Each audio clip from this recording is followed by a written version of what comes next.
I'm sitting at our small, cluttered kitchen table, stirring my tea absent-mindedly. It's been a rough day, or maybe it's just the pregnancy hormones making everything feel more intense. My name is Nora.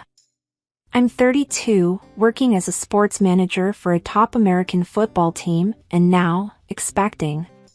You'd think that'd be enough excitement for one lifetime, but no, there's always family drama to spice things up. Across from me is my husband, Mark.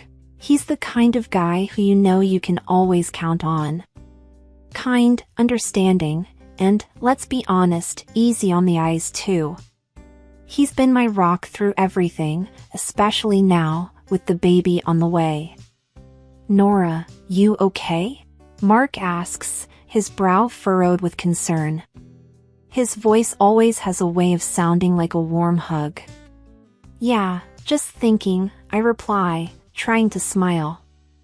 Mark reaches across the table, taking my hand in his. Whatever it is, we'll handle it together, okay? I nod, feeling a little better. But the thought of facing his family again makes my stomach twist. They've never been my biggest fans. Mark's mom, Mrs. Thompson, is the type who smiles to your face but whispers behind your back. And then there's his sister, Laura. She's 2 years older than me, married with 2 kids, and she's made it her personal mission to make my life miserable. It started off as small jabs here and there, but ever since we announced the pregnancy, she's been relentless. Just yesterday, at the family dinner, she started again. So, still hanging around those football players all day? Laura asked, her voice dripping with fake sweetness. Mark jumped in before I could respond. Laura, cut it out. You know she's professional.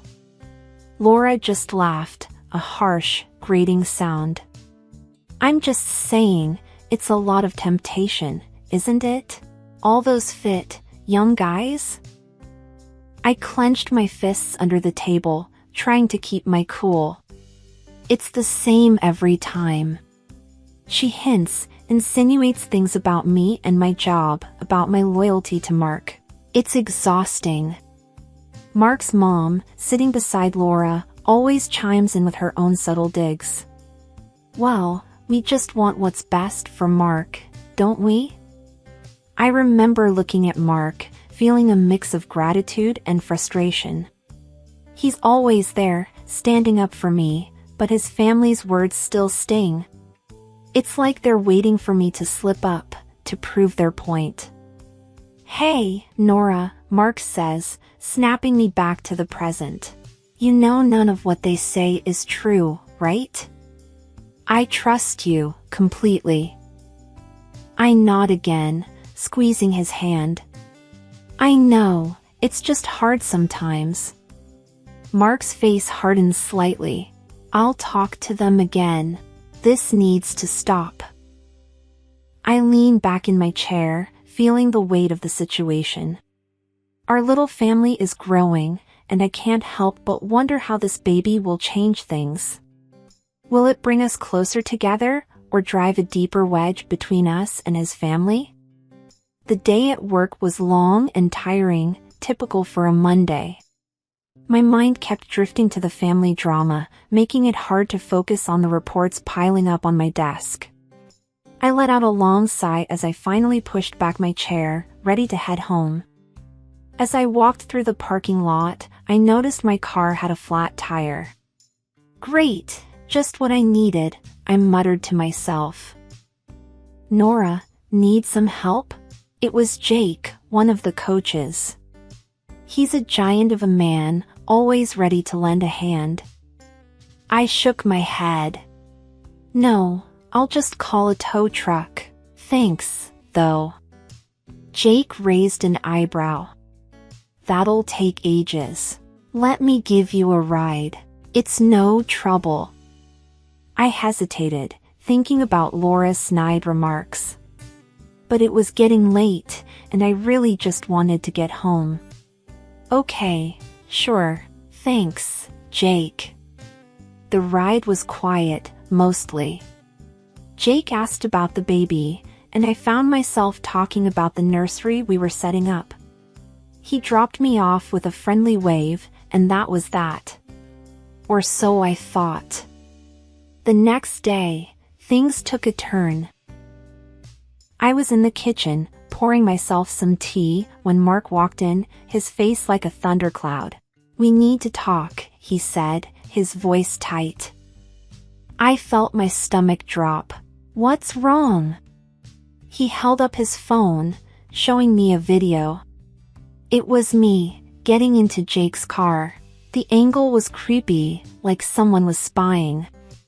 "My sister sent me this," Mark said, his jaw clenched.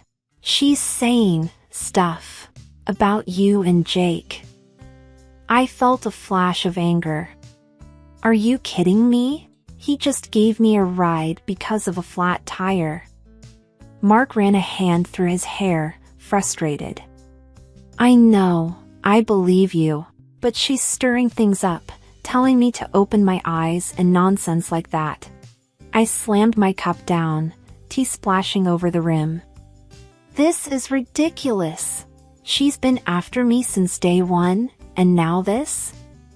Mark came over, putting his arms around me. I know. She's out of line. I'll handle it." I leaned into his embrace, feeling a mix of anger and helplessness. "Why can't she just leave us alone?" Mark sighed. "I wish I knew, but I'm on your side, always." I nodded, trying to calm down. "Thanks. I hate that she's doing this." We stood there for a moment, in the quiet of our kitchen, united against an unseen enemy. It was comforting, yet I couldn't shake the feeling that this was just the start of something bigger, something uglier. I pulled back, looking up at Mark. "We can't let her get to us. This is our family, our life. She's not going to ruin it." Mark nodded, determination in his eyes. "Absolutely, we're in this together." The days following the video incident felt like walking on eggshells. Every time my phone buzzed, my heart skipped a beat, half expecting another twisted message from Laura. It was like living under a microscope, with every move I made potentially being watched and judged. One evening, Mark and I were sitting in the living room, each lost in our own thoughts, when my phone pinged with a message. I glanced at it, and my heart sank. Another text from Laura, no doubt. "Anything important?" Mark asked, noticing my expression. "Just a reminder about the team's meeting tomorrow," I lied, not wanting to stir up more drama. I couldn't tell him that Laura had sent a snarky message about being careful around the players. Mark nodded, but I could tell he was still tense. "You know, maybe you should talk to your boss about Laura's behavior. It's getting out of hand." I shook my head. "And say what? That my sister-in-law is spreading rumors?" "That'll sound great." Mark frowned. "Well, something needs to be done. This can't go on." I sighed, feeling the weight of the situation. "I know, but what can we do? It's her word against mine." There was a silence, filled with unspoken worries and frustrations. Then, Mark stood up abruptly. "I'm going for a walk, need to clear my head." I watched him go, feeling a mix of guilt and helplessness. This whole situation was putting a strain on us, and I hated it. The next day at work, I tried to focus, but Laura's words echoed in my mind, making it hard to concentrate. During lunch, I sat alone, picking at my food, when my colleague, Lisa, sat down next to me. "Nora, you've been quiet lately. Everything okay?" Lisa asked, her brow furrowed in concern. I forced a smile. "Yeah, just a lot on my mind." Lisa leaned in, her voice low. Is it about that video? I heard rumors. I felt a surge of anger and embarrassment. Who's spreading this nonsense? Lisa shrugged. I don't know, but it's around. You know how people talk. I put my fork down, my appetite gone. Great, just what I needed. Lisa put a reassuring hand on mine. Hey, we know you. Don't let idle gossip get to you. I nodded, but her words did little to ease my mind. The rumors, Laura's relentless jabs, it was all starting to take a toll on me. When I got home that day, Mark was already there, looking serious. We need to talk about Laura. I hung up my coat, bracing myself. What now? Mark hesitated. I think we should confront her, together. Show her we're united. I sighed, feeling a knot in my stomach. And then what? She's not going to stop, Mark. This is like a game to her. Mark's jaw tightened. Well, we can't just let her walk all over us. We have to stand up to her. I nodded, knowing he was right, but dreading the confrontation. Facing Laura meant opening ourselves up to more attacks, more scrutiny. But maybe Mark was right. Maybe standing up to her was the only way to end this. Okay, I said, trying to sound more confident than I felt. Let's do it. Let's confront her. Mark reached out, taking my hand. We're in this together, remember? I squeezed his hand, drawing strength from his support. Together, I echoed, knowing that whatever lay ahead, we'd face it side by side. The day of our son's celebration was a mix of joy and underlying tension. The house was filled with the laughter of friends and the coos of family members over our little bundle of joy. I tried to soak in the happiness, but part of me was on edge, waiting for the inevitable drama to unfold. As guests arrived with gifts and warm wishes, I noticed Laura walking in, a smirk playing on her lips. She held a small, neatly wrapped package, her eyes locked on mine. I felt Mark tense up beside me. Let's just get through this, I whispered to him, squeezing his hand. He nodded, giving me a reassuring smile. We've got this.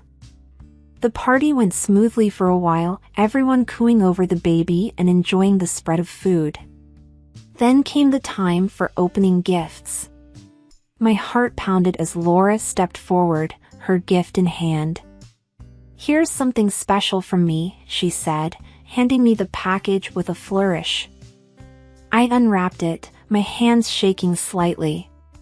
Inside was a certificate for a DNA paternity test from a well-known clinic. The room fell silent, the air thick with tension. Mark's face turned red with anger.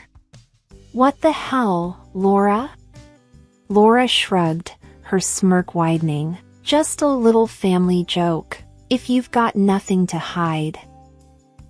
I felt a surge of anger and humiliation. Standing up, I faced her, my voice steady despite the turmoil inside. This isn't a joke, it's an insult.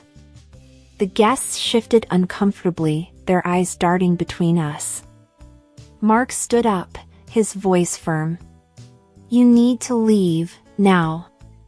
Laura laughed, a harsh sound that echoed in the room. Oh, come on, Nora. Can't you take a joke? I held the certificate up, my decision made. Fine, we'll take your joke. We'll do the test, and then everyone will see how wrong you are. There were murmurs of surprise and approval from some of the guests. Laura's smile faltered, but she quickly regained her composure. Suit yourself, she said, turning on her heel and walking out. The rest of the party passed in a blur. Friends and family tried to be supportive, but the joy of the occasion had been tainted. Later, as Mark and I put the baby to bed, he wrapped his arms around me. "I'm sorry, Nora. I never thought she'd go this far." I leaned back against him, feeling drained. "It's not your fault, but we'll get through this together." Mark kissed the top of my head. "Always." The next day, we went to the clinic. The whole process felt surreal, like we were characters in some twisted drama. But we did it, for our family, for our peace of mind. Sitting at the kitchen table with the DNA test results in hand, confirming Mark as the father, a mix of relief and anger coursed through me. Mark, looking over my shoulder, let out a long, heavy sigh. "Well, that settles it," he said, his voice tinged with a mix of satisfaction and bitterness. I nodded, folding the paper and setting it aside. "It does. But it doesn't change what she did. How she made us feel." Mark sat down beside me, his expression hardening. "We can't let her get away with this. She's crossed a line." I looked at him, my mind racing with thoughts. "I have an idea. It's a bit, well, it's not exactly nice." Mark raised an eyebrow. "I'm listening." I took a deep breath. "Her birthday is coming up. What if we give her a taste of her own medicine? A DNA test for her family?" Mark's eyes widened. "Are you serious?" "Dead serious," I replied, feeling a surge of determination.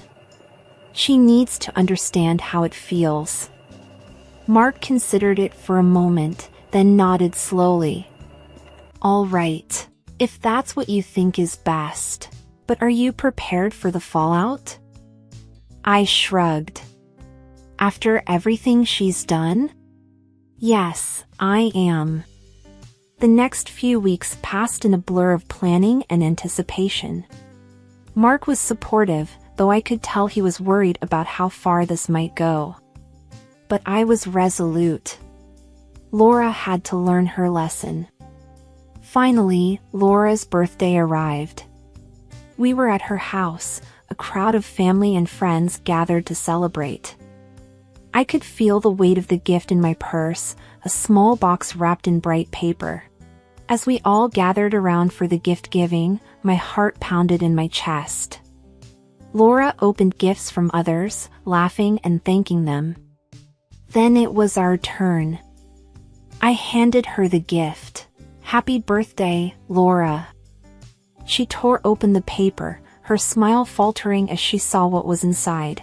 A DNA test kit, just like the one she had given us. Her smile vanished, replaced by a look of shock and anger. "What is this? Some kind of joke, Nora?" "No joke," I said, my voice firm. "Just returning the favor." The room fell silent, everyone looking at us. Laura's face turned red, then white. "This is sick," she hissed. "You're sick." I met her gaze, unflinching. "Now you know how it feels." Mark put a hand on my shoulder, a silent show of support.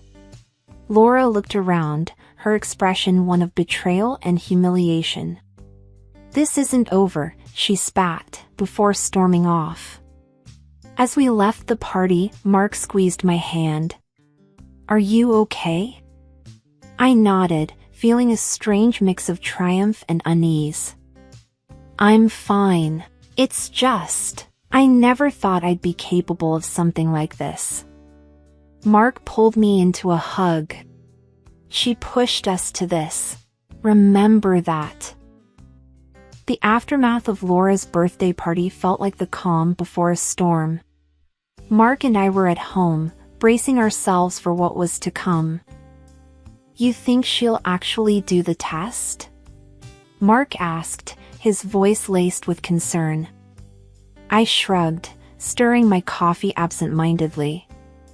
"I don't know, but I hope she realizes how her actions hurt others." It wasn't long before we got our answer. A few days later, Mark's phone buzzed with a message. He read it, his expression turning grim. "Laura did the test," he said, handing me the phone. The message was short and to the point, with a picture of the DNA test results attached. My heart skipped a beat as I looked at the results. They revealed that her husband was not the biological father of her children. Mark and I exchanged a look, a mix of shock and disbelief in our eyes. I didn't expect this," he stammered. I felt a knot in my stomach. Neither did I. The air in our living room was thick with tension, the kind you could cut with a knife. Laura stormed in, her face twisted in fury, with Mrs. Thompson, Mark's mom, in tow. Their unexpected arrival was like a storm breaking the uneasy calm that had settled in our house. "What the hell do you think you were doing with that DNA test?" Laura spat, her eyes blazing with anger. I stood my ground, feeling a surge of defiance. "Exposing the truth, apparently. Something you should have thought about before spreading lies about me." Mrs. Thompson chimed in, her voice sharp. "You've gone too far. This family doesn't need your kind of drama." I narrowed my eyes, my patience wearing thin. My kind of drama? Laura's been making my life hell since the day I married Mark. I just gave her a taste of her own medicine. Laura's face turned a shade redder. "You're a homewrecker, Nora, that's what you are." Before I could retort, the front door swung open, and in walked Tom, Laura's husband. He looked like a man on the edge, his eyes darting between us. "I can't believe you two. And my wife, my kids." His voice broke. I locked eyes with Laura, who was now visibly shaking. "You want to tell him, or should I?" Laura stammered, but no words came out. I turned to the TV and played the ace up my sleeve, a video from the stadium security. It showed Laura, clear as day, kissing an unknown man in the stands. Tom's face drained of color as he watched. That's my best friend," he whispered, disbelief etched on his face. Laura started to sob, her facade crumbling. "Tom, it's not what it looks like." But Tom wasn't listening. He turned to me, his expression a mix of gratitude and pain. "Thank you. I needed to see this."